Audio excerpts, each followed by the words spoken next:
सुप्रभात बच्चों, आप सभी कैसे हैं।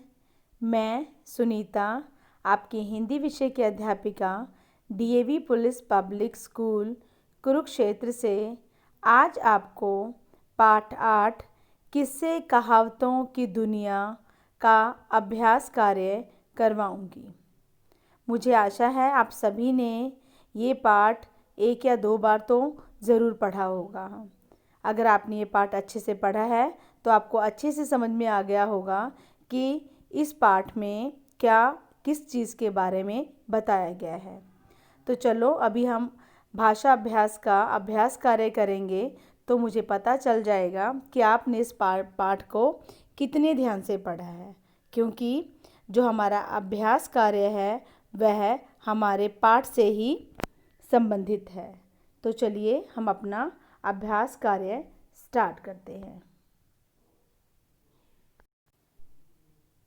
किस्से कहावतों की दुनिया। प्रश्न संख्या 1, नीचे दिए गए वाक्यों को पढ़कर बताइए कौन कैसा है। चलिए पढ़ते हैं।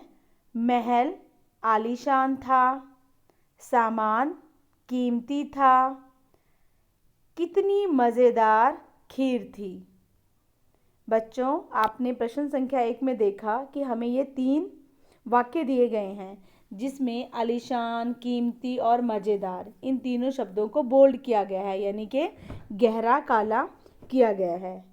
क्यों काला किया गया है अभी हम इसको बताती हूँ क्यों। क्योंकि ये किसी चीज़ की विशेषता बता रहे हैं। जैसे आलीशान, क्या आलीशान है?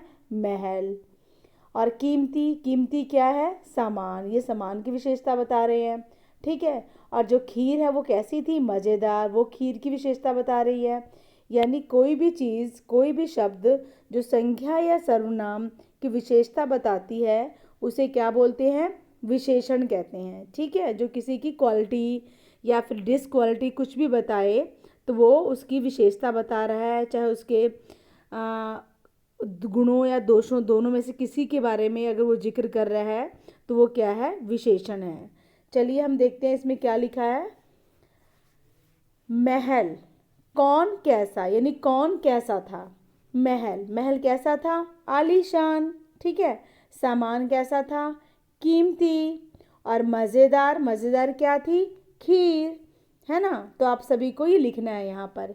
चलिए प्रश्न संख्या 3 पर चलते हैं।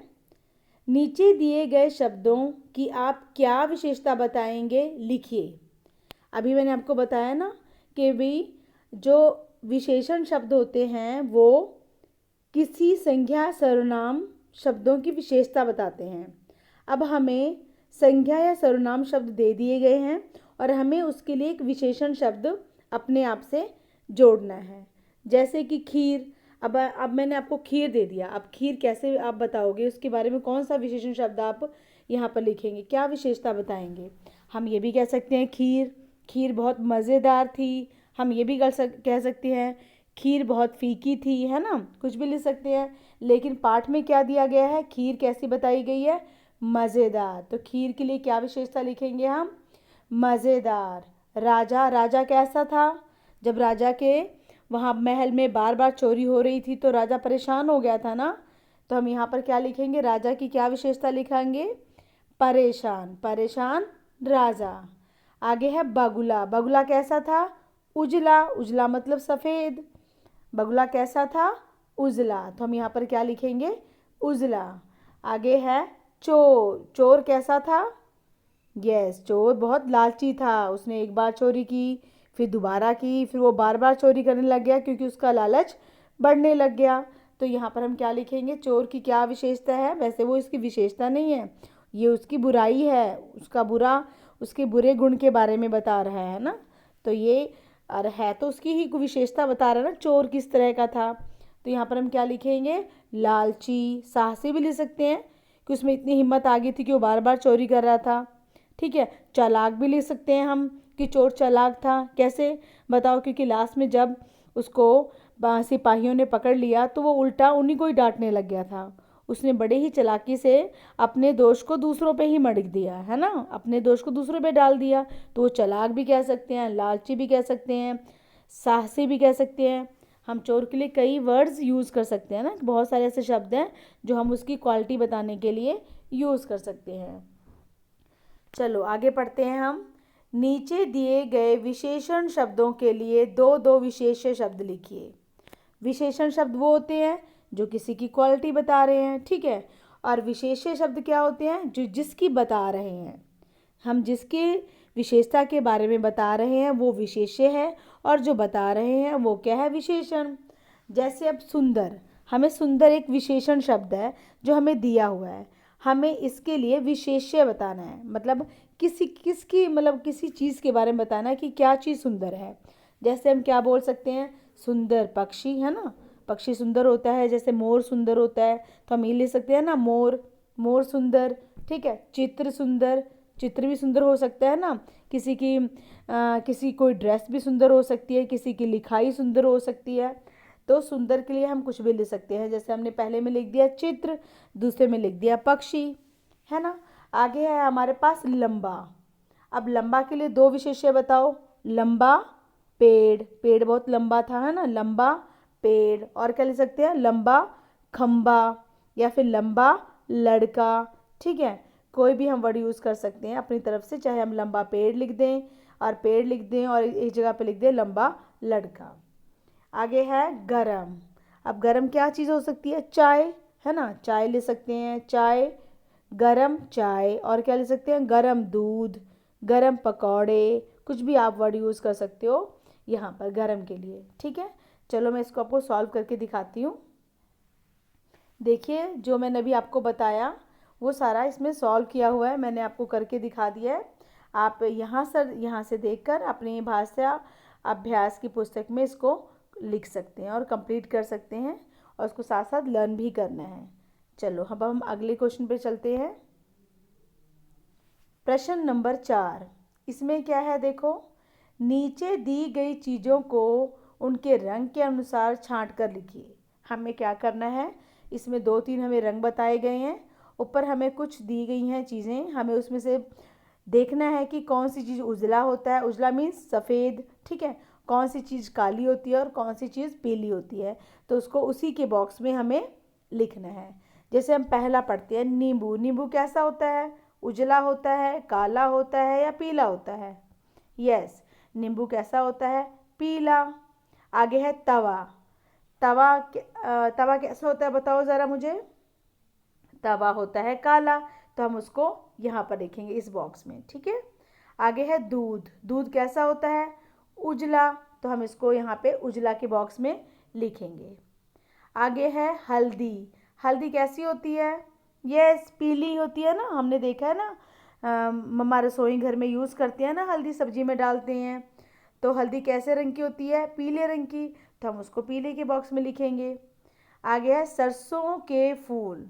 आप सभी ने सरसों के फूल देखे होंगे शायद, है ना। सरसों के फूल कैसे होते हैं? पीले रंग के होते हैं, तो हम उसको कहाँ लिखेंगे? कौन से बॉक्स में लिखेंगे? पीला, जहाँ पे लिखा हुआ पीला वो वाले बॉक्स में लिखेंगे। आगे है दही। दही तो सभी खाते हैं क्योंकि बहुत हेल्दी होती है, तो आप सब दही खाते हैं और सबको पता है ना किस रंग की होती है? उजले रंग की होती है, तो हम उसको कहाँ लिखेंगे? फर्स्ट नंबर बॉक्स में, ठीक है। आगे है कोयला। कोयला सबको पता है कि कोयला कैसा होता है?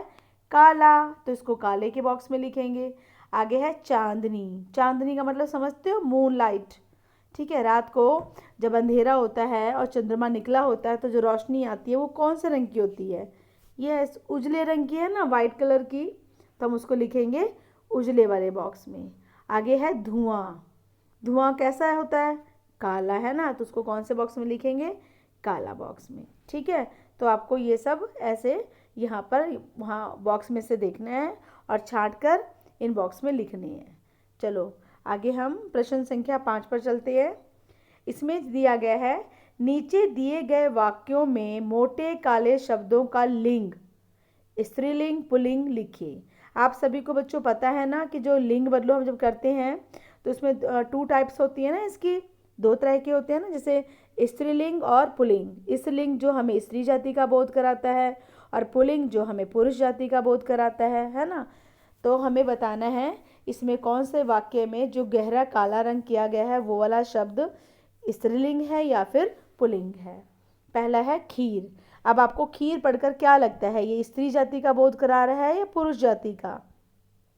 यस, ये स्त्री जाति का बोध करा रहा है, इसलिए इसको क्या बोलेंगे, यहाँ पर हम क्या लिखेंगे, स्त्रीलिंग। यहाँ पर हम लिखेंगे स्त्रीलिंग। ठीक है, चलिए आगे है ख नंबर, महल आलीशान था। महल, महल आपको क्या लग रहा है, स्त्रीलिंग है या पुल्लिंग?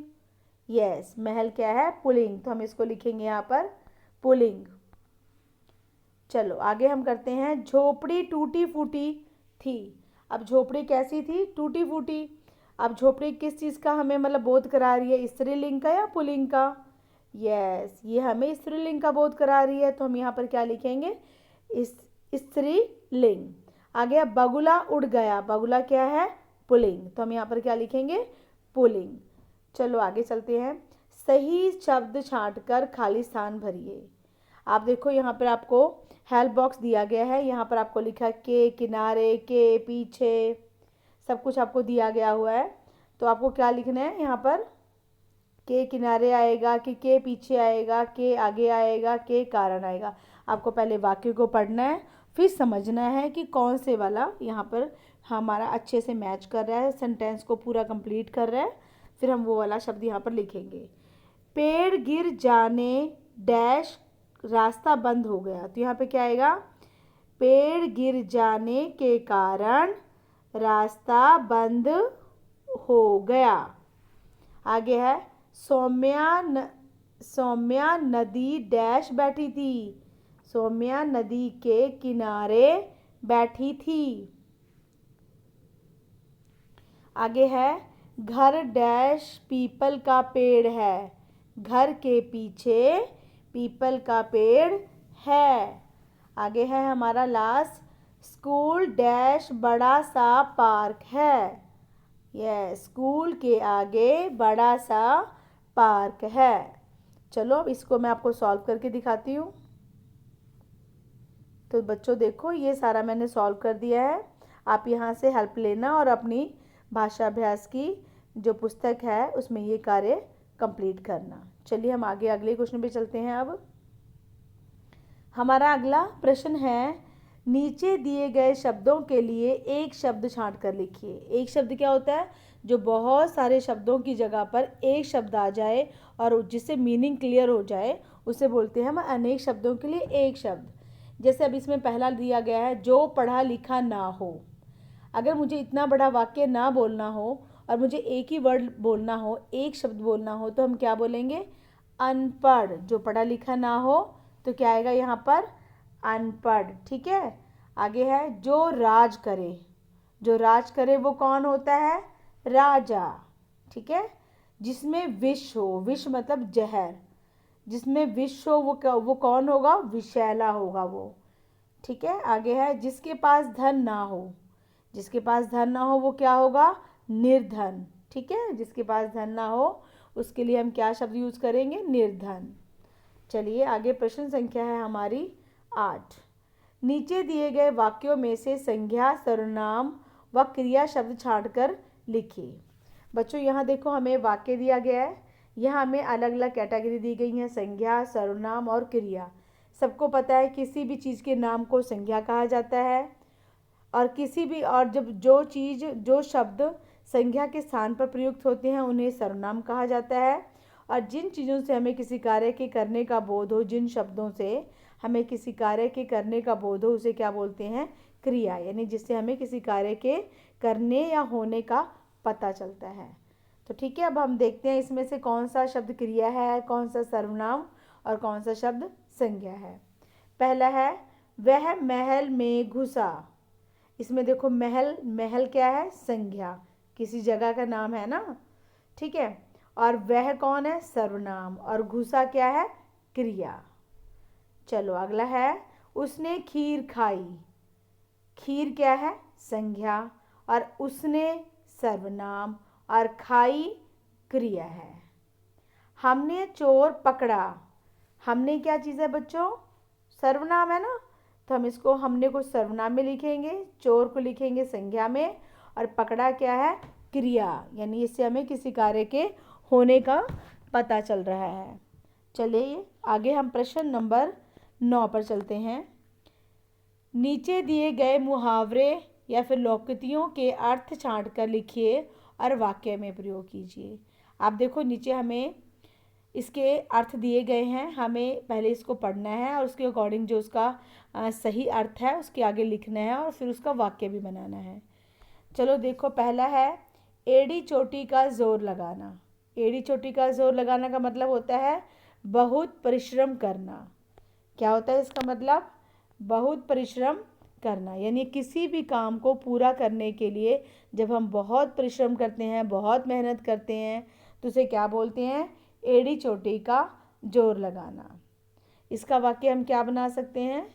जैसे कक्षा में प्रथम आने के लिए रमेश ने एड़ी चोटी का जोर लगा दिया। आप ऐसे भी कर सकते हो, मैंने कक्षा में प्रथम आने के लिए एड़ी चोटी का जोर लगाया, है ना, कुछ भी लिख सकते हो आप। काला अक्षर भैंस बराबर। काला अक्षर भैंस बराबर का मतलब होता है अनपढ़ होना, मतलब जो लिख नहीं सकता और पढ़ नहीं सकता उसको क्या बोलते हैं? अनपढ़। तो इसको मुहावरे या फिर लोकोक्तियों में कैसे बोलते हैं? काला अक्षर भैंस बराबर। तो इसके लिए हम वाक्य क्या बनाएंगे? हम वाक्य बना सकते हैं कि गरीब बच्चों के लिए, या फिर जो हम ऐसा कह सकते हैं कि गरीब बच्चे गरीबी की वजह से स्कूल नहीं जाते, और जब वो स्कूल नहीं जाते हैं तो पढ़ नहीं पाते, तो उनके लिए क्या हुआ? काला अक्षर भैंस बराबर हुआ ना। तो हम इसका वाक्य कैसे बनाएंगे? गरीबी के कारण, पढ़ लिख ना पाने के कारण उनके लिए काला अक्षर भैंस बराबर होता है। ठीक है, आगे है पीठ थपथपाना, मीन्स शाबाशी देना, ठीक है, प्रेज करना। ठीक है, अब इसका वाक्य क्या बनाएंगे? अभी हमने ऊपर जो वाक्य बनाया था एड़ी चोटी का जोर लगाना, कि रमेश ने कक्षा में प्रथम आने के लिए क्या किया? एड़ी चोटी का जोर लगाया। अब जब उसने एड़ी चोटी का जोर लगाया तो वो प्रथम आया, फर्स्ट आ गया क्लास में। तो फिर हम इसका वाक्य कैसे बना सकते हैं कि जब रमेश कक्षा में प्रथम आया तो उसके माता पिता ने उसकी पीठ थपथपाई। ठीक है बच्चों, मुझे आशा है कि आप सभी को ये अच्छे से समझ में आ गया होगा। मैंने ये आपको सॉल्व करके दे दिया है, आप इसको ध्यान से पढ़ना और अपनी भाषा अभ्यास में इस पेज को कंप्लीट करना और साथ में इसको लर्न ज़रूर करना। ठीक है बच्चों।